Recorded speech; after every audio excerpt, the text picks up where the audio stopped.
क्या हाल है साथियों, मैं विकास तोमर आप लोग के अपने trustworthy channel collective study for success पे आप लोग का स्वागत करता हूँ। 17 जुलाई का करंट अफेयर हम लोग देखने वाले हैं हिंदी इंग्लिश दोनों ही भाषाओं में। टेलीग्राम चैनल का लिंक मैंने डिस्क्रिप्शन में दे दिया है, एकदम फ्री है। याली पीडीएफ हो, सारी जितनी पीडीएफ आप लोग को हम लोग यहाँ पे वीडियो के माध्यम से देने की कोशिश करते हैं वो ज़्यादातर आपको यहाँ पे मिल जाते हैं, सारे नोटिफिकेशन मिल जाते हैं, तो आप लोग इसको ज्वाइन कर सकते हैं।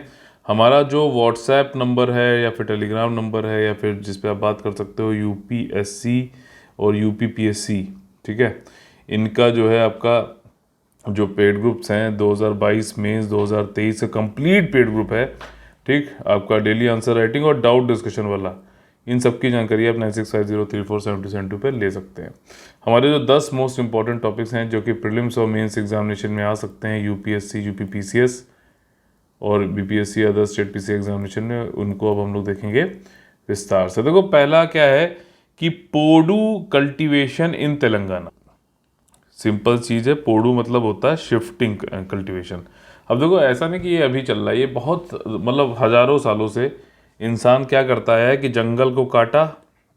ठीक, एक जगह पे ये पूरा जंगल है मान लीजिए, ठीक, जंगल को काटा एक जगह पे, वहाँ पे जो है इसने अपना फसल वसल उगाई। जब वहाँ के न्यूट्रिएंट्स ख़त्म हो गए, ठीक, तो वहाँ पे आग लगा के छोड़ दिया। ठीक, और फिर उसको जो है अपने न्यूट्रिएंट्स नेचुरली फिर से रिगेन करने दिया। ठीक, फिर दूसरी जगह गया, वहाँ पेड़ वेड़ काट के फॉरेस्ट के, और फिर वहाँ पे भी खेती करी। और फिर जब वहाँ पे ख़त्म हो गया, मतलब न्यूट्रिएंट्स कम होने लगे, उपज कम होने लगी, उत्पादकता कम होने लगी, तो हट निकल गया वहाँ से प्रोडक्टिविटी कम होने पे। फिर तीसरे के जो है वहाँ पे आग वाग लगा के स्लैश एंड बर्न कहते हैं इसको, भी कहते हैं, शिफ्टिंग भी बोलते हैं, पोड़ू भी बोलते हैं, झूम भी बोलते हैं, बहुत सारी चीज़ें बोलते हैं। फिर तीसरे का चले गए। तो देखो, ये हजारों साल से होता था, लेकिन तब जनसंख्या थी कम, और जिनको इस जो फॉरेस्ट था वो टाइम इतना मिल जाता था, ठीक है ना, 100-200 साल आराम से, कि वो फिर से बढ़िया फॉरेस्ट आ जाता है। लेकिन आज के टाइम पे पॉपुलेशन बहुत ज़्यादा है, और जो ये फॉरेस्ट भी है, ये जब तक वो रीग्रोथ कर पाए अपनी नेचुरली, तब तक तो उसके ऊपर वो डिफॉरेस्टेशन में बदल जाता है। ठीक है ना, तो इसको मतलब कि अब जो है थोड़ा सा डिस्करेज किया जाता है, और ये कहा जाता है कि भाई साहब, आप लोग जो लोग हैं तो आप चाहो तो आप ज़मीन आपको दे दिया जाए फॉरेस्ट के बाहर, तो आप आराम से वहाँ जाके अपना जीवन यापन करो और खाओ पियो। ठीक, कई बार ये ऐसा भी हो रहा है, जैसे तेलंगाना में क्या हो रहा है कि जंगल में लोग आकर ये पोडू कल्टीवेशन कर रहे हैं। ठीक, तो उन्होंने स्कीम निकाली है कि एक काम करो, हम जो नॉन ट्राइबल्स हैं उनके लिए बोला है कि आप फॉरेस्ट के किनारे ही रहो, हम आपको ज़मीन देते हैं, आप वहाँ पर अपना कल्टीवेशन करो। ठीक, अंदर फॉरेस्ट को जो है काट के डिफॉरेस्टेशन मत फैलाओ। यही सारी चीज़ें यहाँ पर बताई गई हैं। अगला टॉपिक है फ्लैग कोड ऑफ इंडिया। आपको मालूम है फ्लैग कोड ऑफ इंडिया कोई एक रूल ऑफ इंस्ट्रक्शंस है, कानून नहीं है ये, ठीक है, लेकिन इसको फॉलो करना पड़ता है पब्लिक संस्थाओं को, सार्वजनिक जो है प्राइवेट संस्थाओं को, इन सबको फॉलो करना पड़ता है जहाँ पर भी डिस्प्ले हो रहा है। क्योंकि ध्वज का जो है, हमारे जो फ्लैग कोड है, जो फ्लैग है, उसका जो है अपमान, उसकी गरिमा और उसका जो सम्मान है, वो हम लोग को जो है बनाए रखना है। अपमान तो करना ही नहीं है, चाहे जो भी हो जाए। ठीक, कोई भी कर रहा तो उसमें भी, तो इसमें कई सारी बातें होती थी। तो इसमें एक ये भी बात होती थी कि पॉलिएस्टर का और मशीन मेड फ्लैग नहीं बनाया जाएगा, तो इससे बड़ी दिक्कत होती थी। अब डिमांड भी बढ़ रही है।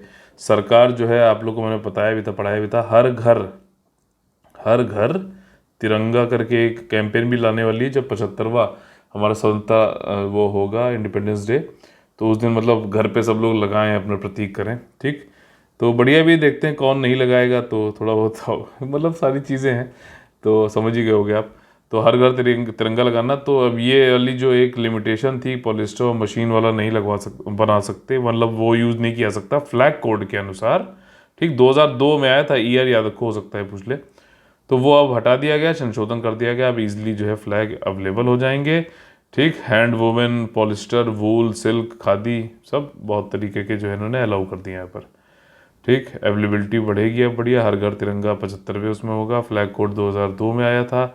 इसमें इंस्ट्रक्शन, क्या प्रैक्टिसेस, वो सब बताई गई हैं। प्राइवेट, पब्लिक और गवर्नमेंट इंस्टीट्यूशन कैसे करना चाहिए। कब अडॉप्ट किया गया था? 26 जनवरी को। ठीक, रिपब्लिक डे 2002 के किया गया था। गरिमा और सम्मान बनाए रखना है उसका जो है मेन उद्देश्य होता है। अब देखिए, जो संसद है और जो विधानसभाएं होती हैं, तो उसमें एमपी एमएलओ को जो है मतलब ये नहीं, मतलब जो भी वो वहाँ सदन के अंदर, हाउस के अंदर बोलते हैं, तो उसका उनको अधिकार है, एक तरीके का प्रिविलेज है, ठीक है। लेकिन कई बार क्या होता है कि जो आपके जो चेयरमैन होते हैं या फिर जो स्पीकर हैं, जो अध्यक्ष हैं, पीठासीन अधिकारी हैं, वो रूल नंबर 380 है जहाँ तक याद आ रहा है मुझे, हाँ 380 के अंतर्गत, और जो आर्टिकल अनुच्छेद है भारतीय संविधान में 105 सब क्लॉज 2, 105 जो है privileges of members and parliament करके आर्टिकल है, ध्यान से इसको पढ़ लेना। और स्टेट्स में शायद 194 होता है, एक बार कंफर्म करके बताइएगा जहाँ तक मुझे याद आ रहा है। ठीक, तो इसमें यहाँ पे भी कहा गया है कि वैसे तो अलाउड है मेंबर ऑफ पार्लियामेंट एमपी को कि वो लोग जो भी बोलें, जिसको भी वोट करें, उसके लिए मतलब किसी कोर्ट वोट में जाके उनके खिलाफ केस नहीं हो सकता है। ठीक, लेकिन इसका मतलब ये नहीं कि एमपी जो मन में आए वो वहाँ पे बोलते जाएंगे। तो वहाँ पर कुछ एक लिस्ट जो है सचिवालय निकालता है, जैसे लोकसभा के सचिवालय ने अभी 50 पेज की लिस्ट निकाली है, जिसमें कहा है कि भाई साहब चमचागिरी, greed, snoop gate, kick out, corrupt, coward, इस तरीके के जो शब्द है वो आप यूज़ नहीं करेंगे। ठीक, अब इसका मतलब ये नहीं है कि ये कोई ऐसा बोल दिया कि जो याली यूज़ करेगा उसको फांसी हो जाएगी या सज़ा हो जाएगी 10 साल की। यहाँ पे देखो ओम बिरला जी ने कहा है कि ऐसा है कि ऐसा नहीं बोला है कि हमने इनको बैन कर दिया है, लेकिन अगर ऐसे कोई शब्द यूज़ होते हैं तो जो एक प्रोसीडिंग्स होती हैं, ठीक है ना, हाउस की, उसमें से ये वाले वर्ड हटा लिए जाएंगे, एक्सपंज कर दिए जाएंगे। ये चीज़ मेरे ख्याल से अब आपको समझ में आ गई होगी, और यही बात जो है 105 और 380 रूल्स में बताया गया है। नेक्स्ट टॉपिक इज प्रधानमंत्री फसल बीमा योजना। इसमें देखो कुछ चेंजेस हुए हैं, वो मैं आपको बताऊंगा यहाँ पर, पहले क्या था और अब क्या है, तो वो चेंजेस बहुत ज़्यादा इंपॉर्टेंट है। दूसरी चीज़ है कि 6 स्टेट ऐसे थे जो कि इस फसल बीमा योजना से बाहर निकल गए थे। इसमें से आंध्र प्रदेश ने जो है फिर से ज्वाइन कर लिया है प्रधानमंत्री फसल बीमा योजना, और 5 वो कौन से अलग स्टेट हैं जो अभी भी ज्वाइन नहीं किए हैं, बिहार, झारखंड, वेस्ट बंगाल और तेलंगाना। ठीक, तो ये जो है आपके 5 हो गए। नहीं, इसमें झारखंड 2 बार आ गया है, तो ये कुछ 5वां कौन सा है, एक बार कमेंट करके आप लोग बताइएगा। ठीक, तो यहाँ पे देखिए प्रधानमंत्री फसल बीमा योजना 2016 में लाया गया था, खारिफ सीजन से, मानसून वाला। ठीक, और इसमें सभी फार्मर्स जो शेयर क्रॉपर्स हैं, है ना, मतलब आप ज़मीन दी जाती है, जो उपज हुई उसमें कुछ शेयर उनको मिल जाता है उसका। टेनेंट फार्मर्स हो गए, ठीक, जैसे रेंट वेंट पे आ रह के जो है अपना कर रहे हैं काम, ठीक, इसको क्या बोलते हैं, ठेके पे दे दिए वाली ज़मीन वाली होगी। ठीक है, तो नोटिफाइड क्रॉप का और नोटिफाइड एरिया में ही जो लोग हैं वही कवर किए जाते हैं, समझ रहे हो। तो फसल बीमा योजना का अगर किसी फार्मर को लाभ उठाना है तो वो वही क्रॉप जो है उगा, उस पे ही उसको बीमा मिलेगा जिसको अधिसूचित किया गया सरकार द्वारा, और उन्हीं जो क्षेत्र अधिसूचित किए गए, नोटिफाइड किए गए, उसी में अगर वो क्रॉपिंग करता है तो उसको जो है प्रधानमंत्री फसल बीमा योजना के अंतर्गत वो एलिजिबल होगा, पात्र होगा। ठीक, इनिशियली जो है ये कंपलसरी था कि जो भी फार्मर ऋण ले रहे हैं, ठीक, खेती करने के लिए, उनके लिए कंपलसरी था, अनिवार्य था, लेकिन अभी ये कर दिया है ऑप्शनल सभी फार्मर्स के लिए। ठीक, फरवरी 2020 से। तो ये एक चेंज है। दूसरा ये है कि पहले कहा जाता था कि प्रीमियम जो भी खर्चा होगा उसका पूरा जो है मतलब प्रीमियम जो है कौन देगा, सरकार देगी। ठीक, लेकिन अब इसमें लिमिट लगा दी गई, प्रीमियम सब्सिडी जो सरकार द्वारा दी जाएगी सेंट्रल गवर्नमेंट के द्वारा, वो 30% ऐसे एरिया की होगी जहाँ पर सिंचाई नहीं होती है, और 25% ऐसे एरिया पे होगी जहाँ पे सिंचाई हो रही है। ठीक, तो ये पहले नो अपर लिमिट थी, अब लिमिट लगा दी फरवरी 2020 से।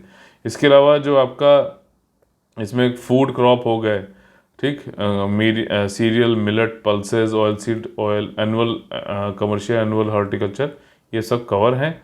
और कुछ ऐसी क्रॉप भी हैं जो हॉर्टिकल्चर की हैं, कमर्शियल क्रॉप्स की हैं, और जिनका मतलब स्टैंडर्ड मेथोलॉजी है कि उनकी यील्ड, ठीक ना, इफेक्टिव कितना जो है उत्पादन हो रहा है वो पता करने का मतलब कुछ एक है जरिया, तो उस पे भी जो है कवर, उसको भी प्रधानमंत्री फसल बीमा योजना के अंतर्गत कवर किया जा सकता है। ठीक, अगला टॉपिक है कि दारू कितनी पीनी चाहिए, कितनी एज में पीनी चाहिए, किसको ज़्यादा नुकसानदेह है। तो मैंने आप लोग बताया, लैंसेट एक जो है मैगजीन है मेडिसिन के क्षेत्र में, उसकी रिपोर्ट आती है ग्लोबल बर्डन ऑफ डिजीज़, बहुत ज़्यादा इंपॉर्टेंट है। तो इन्होंने अब की बार पहली बार एक स्टडी निकाली है जिसमें ये रिपोर्ट किया गया है कि दारू पीने के क्या खतरे हैं किसी ज्योग्राफी में, मतलब एरिया में, उम्र में और जो है मेल फीमेल में। तो देखिए ओवरऑल ऑब्जर्वेशन उन्होंने बताया कि यूथ जो युवा है वो ज़्यादा खतरे में है ओल्ड जो लोग हैं उनके दारू पीने से, मतलब कंपैरिजन में। ठीक, क्या अच्छा स्टैंडर्ड ड्रिंक है वो समझ लीजिए, कई लोग काफ़ी इच्छुक होंगे कि कितना पिए। तो दिक्कत वो नहीं है, दिक्कत ये है कि स्टैंडर्ड पीते हैं फिर उसके बाद जो है पता ही नहीं होता कितनी और पीनी है या फिर नहीं पीनी है। तो देखिए स्टैंडर्ड ये बोला जाता है कि अगर बियर पी रहे हो तो 375 वाली बोतल जो है वो पी लो, या फिर वाइन पी रहे हो तो 100 ml तक पी लो। ठीक, अगर विस्की पी रहे हो तो 30 ml पी लो, ये चीज़ है। लेकिन होता ऐसा कुछ है नहीं। ज़्यादातर जो यूथ है 15 से 39 साल का वो ज़्यादा खतरे में है इन कंपेरिजन टू जो है आपका जो बड़े लोग हैं। ठीक, तो ये चीज़ें बताई गई हैं। और इंडिया में 1.85 फीमेल और 25.7% मेल जो है ये अनसेफ अमाउंट ऑफ, मतलब जितना लिमिट बताया स्टैंडर्ड बताया गया उससे ज़्यादा जो है दारू पी लेते हैं 1539 के क्षेत्र में। ठीक, तो यही सारी चीज़ें हैं। बल्कि यहाँ पर देखो उन्होंने इस वाली रिपोर्ट में एक चीज़ और बता दी, दारू जो दरुए हैं, जो दारू वाले पीने वाले लोग हैं उनके लिए काफ़ी खुशखबरी है इसमें कि जो ये बोला गया है कि अगर छोटी अमाउंट में पियोगे तो ये काफ़ी हेल्थ बेनिफिट्स भी हैं इसके। ठीक, जैसे कि हार्ट की डिसीज़ नहीं होगी, स्ट्रोक नहीं आएगा, डायबिटीज़ नहीं होगी। ठीक, तो उन लोग एक मोटिवेशन भी दिया जा रहा है कि दुकानें बंद ना हो जाए, ये चीज़ है। अगला काफ़ी इंपॉर्टेंट टॉपिक है नामसाई, नामसाई डिक्लेरेशन।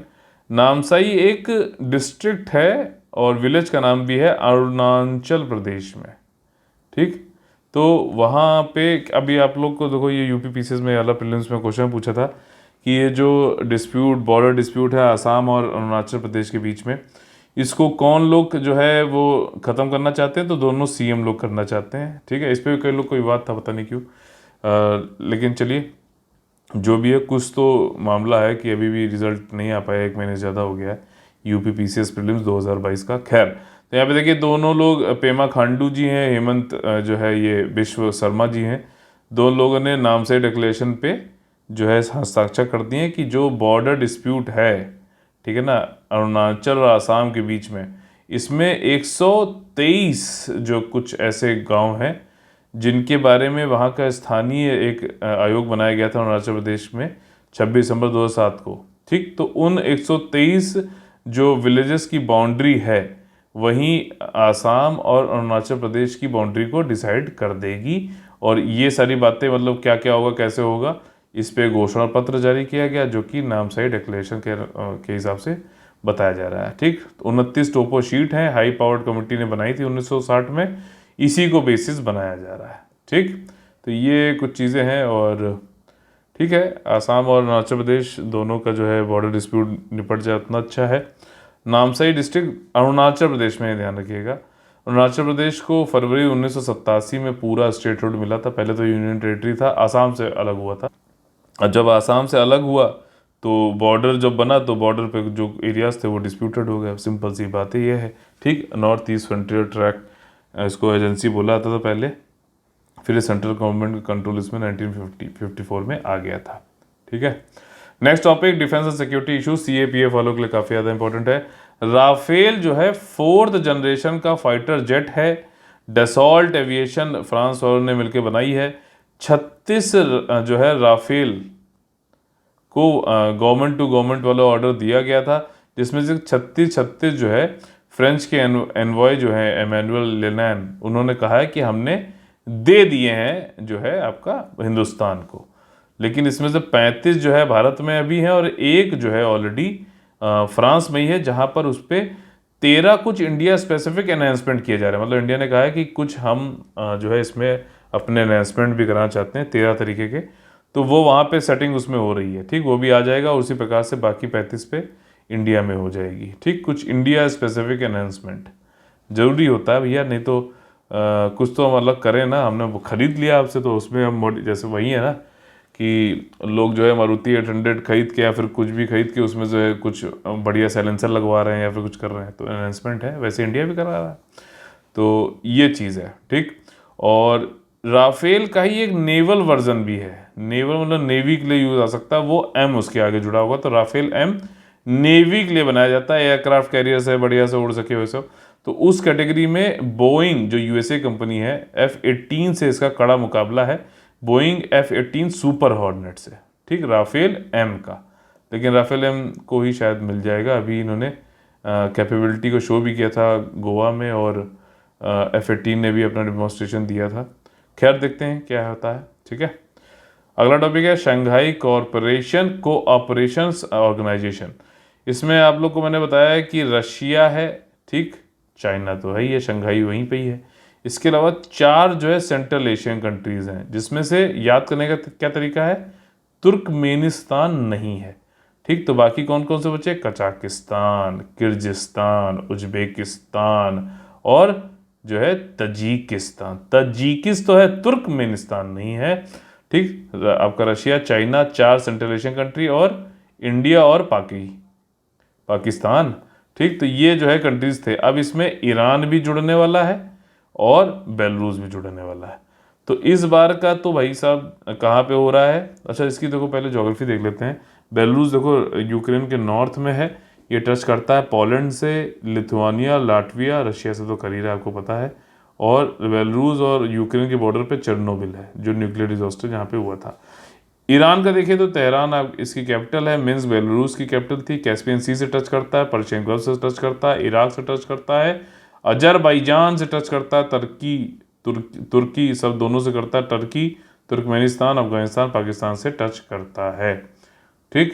तो ये चीज़ है। और अब की बार जो है उज्बेकिस्तान समरकंद में जो है एससीओ की समिट है, अगली बार लेकिन इंडिया में होने वाला है, ठीक है ना, एससीओ का समिट। तो पाकिस्तान वाले भी इंडिया आएंगे आराम से।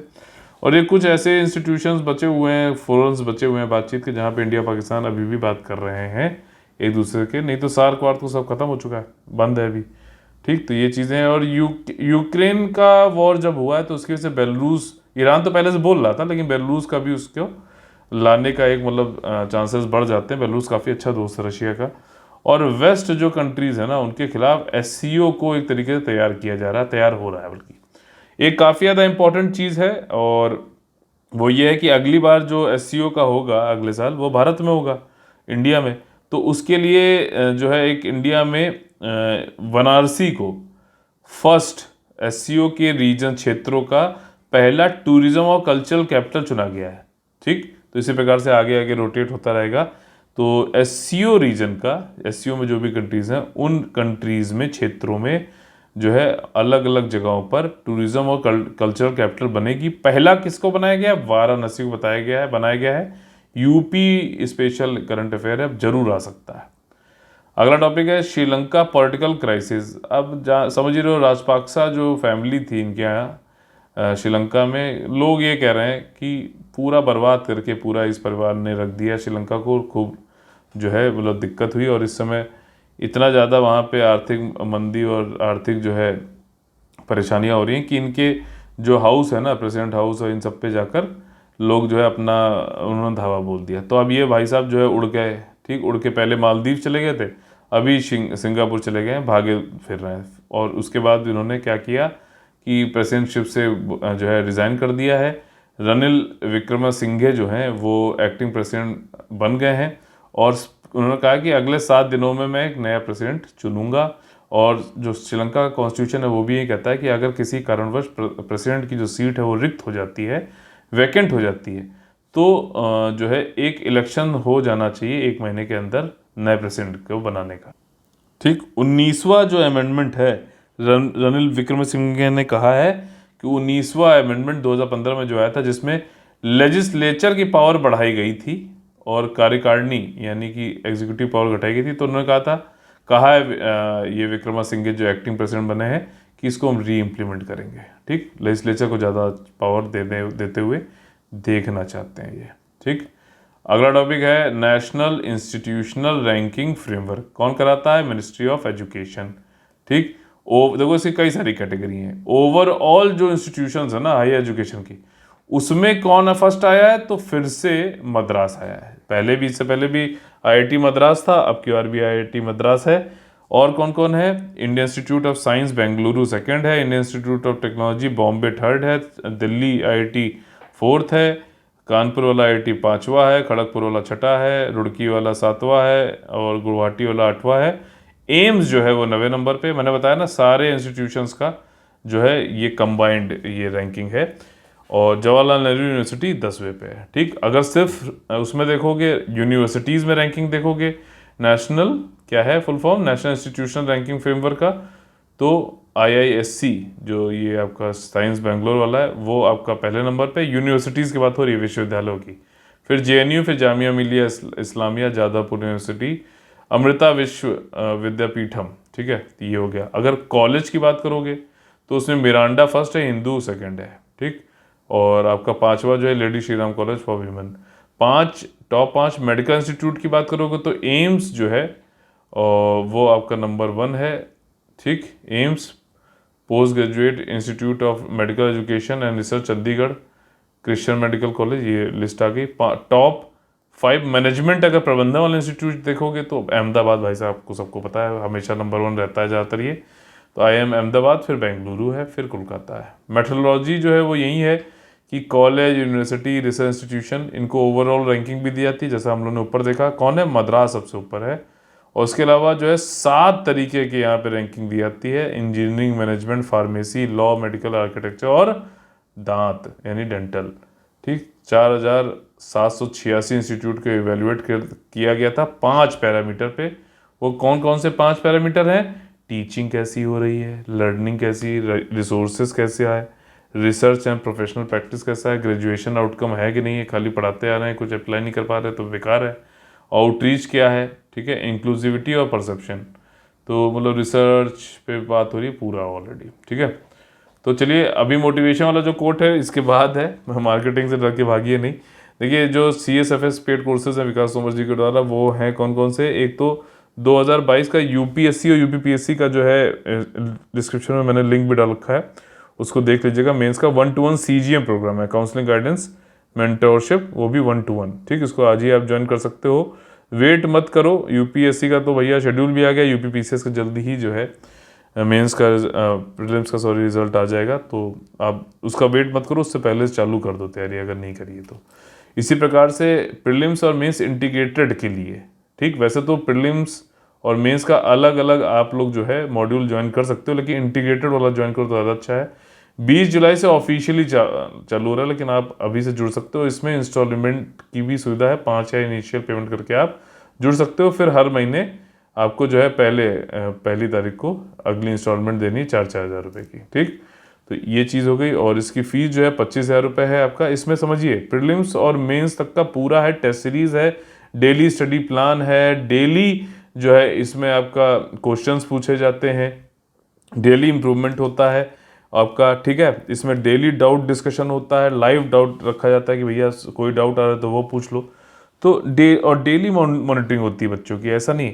तो मेरा मेन फोकस है कि रोज जो है ये काम होना चाहिए, कोई वीकली मंथली ये सब बेकार की बातें हैं। ठीक है ना, ये सब बेकार की बातें हैं। डेली अगर आप लोगों ने छोटे छोटे इंप्रूवमेंट नहीं किए तो आप ये सोचोगे कि एक महीने में तुरंत घोट के पी लेंगे, या फिर आखिरी के 2 महीने में निकाल ले जाएंगे। UPSC और UPPCS दोनों की बात कर रहा हूँ, तो काफ़ी आप गलत सोच रहे हो, तो इस तरीके से मत करिए। और जो लोग, मैं आपको बता रहा हूँ, कोई जो है 15 दिन का पेड कोर्स खोल रहा है या फिर कोई 30 दिन का खोल रहा है, मत जाइए, कोई फ़ायदा नहीं। उससे बढ़िया तो आप आंख बंद करके जो है उनका वो जो है पढ़े बगैर भी आंख बंद करके भी मार्क करोगे तो हो सकता है ज़्यादा नंबर आ जाए, लेकिन इस घन चक्कर के चक्कर में आप जो है दिक्कत पा सकते हो। ठीक, मेंस आंसर राइटिंग ये भी डेली है। ठीक, तो इसके लिए जो है अलग पेड ग्रुप है। करंट अफेयर का मॉड्यूल जो है देखो, PDF करंट अफेयर वाली तो मैं रोज़ आप लोग को दे रहा हूँ, जो टेलीग्राम चैनल है वहाँ में मिल जाएगी। लेकिन आपको एनोटेटेड PDF चाहिए, जैसे कि ये वाली है जिसमें मैं मार्क करता हूँ ताकि रिवाइज करने में आसानी हो, कई बार मैं डायग्राम बनाता हूँ, तो वो वाली PDF आप लोग को करंट, जो भी लोग पेड ग्रुप में जुड़ेंगे और डाउट डिस्कशन करना चाहते हैं तो 100 रुपये प्रति मंथ है, उसको ज्वाइन कर सकते हैं। आज भी से भी ज्वाइन कर सकते हैं कभी भी। उसी प्रकार से डाउट डिस्कशन स्टडी ग्रुप भी है, इसकी फीस 500 रुपये पर मंथ है। तो करंट अफेयर वाले में सिर्फ डाउट आप करंट अफेयर से पूछ सकते हो, इस वाले में आप कुछ भी डाउट पूछो, कहीं भी पढ़ रहे हो, कुछ नहीं, आप हमसे जुड़िए, डाउट हो रहा है हमसे पूछते रहिए। दिन में 10 पूछने 10 पूछिए, 75 पूछने 75 पूछिए, 750 पूछने 750 पूछिए। ठीक, कोई टेंशन नहीं है। डाउट डिस्कशन इसीलिए मैंने बनाया है क्योंकि बहुत सारे लोग ऐसे हैं जो फंस तो जाते हैं चकाचौंध में, ठीक, ज्वाइन तो कर लेते हैं जाके कहीं पे, लेकिन उनका कोई भी आंसर, गाइडेंस, काउंसलिंग कुछ नहीं होता है। ठीक, तो उस केस में आप लोग डाउट डिस्कशन हमारा ज्वाइन कर सकते हो। हालांकि काउंसलिंग मेंटोरशिप वाला जो है उसके लिए अलग पेड ग्रुप है, इसमें स्टडी प्लान, डेली इंप्रूवमेंट वाला होता है। यहाँ पे सिर्फ आप डाउट पूछ सकते हो। मान लीजिए जैसे अभी न्यूज़ में विंडफॉल टैक्स क्या है, आपको नहीं समझ में आया तो आपने पूछ लिया। मान लीजिए आपको जो है, आप पॉलिटी पढ़ रहे हो, वहाँ कहीं पढ़ाया जा रहा है, वहाँ पे आप टीचर मतलब आपके क्वेश्चन का जवाब क्या, आप उनसे बात भी नहीं कर पा रहे हो, तो आप मुझसे पूछ सकते हो कि वाइस प्रेसिडेंट और प्रेसिडेंट में बताइए क्या डिफरेंस है, तो वो मैं आपको बता दूंगा। ठीक, तो ये बहुत ज़्यादा इंपॉर्टेंट है डाउट डिस्कशन वाला। और ये जो है पेमेंट लिंक है, इसको देख के आप यूपीआई भी कर सकते हो, क्यूआर स्कैन भी कर सकते हो, और नेट बैंकिंग भी है, सब कुछ है। वन टाइम पेमेंट है सभी के लिए। सिर्फ 2023 वाला जो है इंटीग्रेटेड वाला, उसमें 5,000 रुपये की जो है इनिशियल पेमेंट है। ये वाला मैं चाहता हूँ कि आप लोग ज्वाइन करो, अगर आप लोगों को वाकई में तैयारी करनी है। आप लोग अगर प्रायोरिटी पे है आपको यूपीएससी और यूपीपीसीएस, तो आप प्रीलिम्स और मेंस दोनों की इंटीग्रेटेड तैयारी करो। ठीक है ना, ये मत सोचो कि पहले मैं प्रीलिम निकालूंगा तब मेंस करूंगा। दोनों सबका अपना अपना रोल है, लेकिन तैयारी अभी से करोगे तो बढ़िया है। कम समय में रोज देके कंसिस्टेंटली आपका जो है सुधार कराया जाएगा, वो सबसे बेस्ट तरीका है। ना कि आखिर के 2 महीने में, 30 दिन में, 15 दिन में जो लोग आपको बेवकूफ़ बनाने के लिए करते हैं, उसमें मत जाओ। मैं सच बता रहा हूँ, कोई फ़ायदा नहीं है। वो एमसी लोग हैं, मनी कलेक्टर करते हैं, कलेक्शन करते हैं, आपके सिलेक्शन के लिए काम नहीं करते हैं, ध्यान रखिएगा। ठीक, और फिर आता है अपना आज का जो है मोटिवेशन सेशन। वो ये है कि जीत निश्चित हो तो कायर भी लड़ सकते हैं। मतलब होता ना, कहते हैं कि अरे बहती गंगा में हाथ धो लिया, उसको बहुत मारे। ठीक, लेकिन बहादुर वो कहलाते हैं जो हार निश्चित हो फिर भी मैदान नहीं छोड़ते। मतलब आखिरी गेंद तक लगे हुए हैं धोनी की तरह। ठीक, और ये कहा जाता है कि धोनी अगर क्रीज पे है, मैदान में है, और चाहे आखिरी ओवर में 36 रन भी चाहिए हो, तब भी ऐसा लगता था कि भाई साहब ये कर देगा। तो वो एटीट्यूड चाहिए। ये नहीं कि हार निश्चित है, आप उस हार को भी बदल सकते हो। ठीक, हार को भी बदल सकते हो, ये एटीट्यूड चाहिए। तो जीत निश्चित हो तो कायर भी लड़ सकते हैं। मतलब कंफर्ट जोन से निकलो और तब तक लड़ो जब तक आप जो है हार को जीत में कन्वर्ट ना कर दो। जय हिंद, जय Bharat, all the very best है। वंदे वंदे मातरम।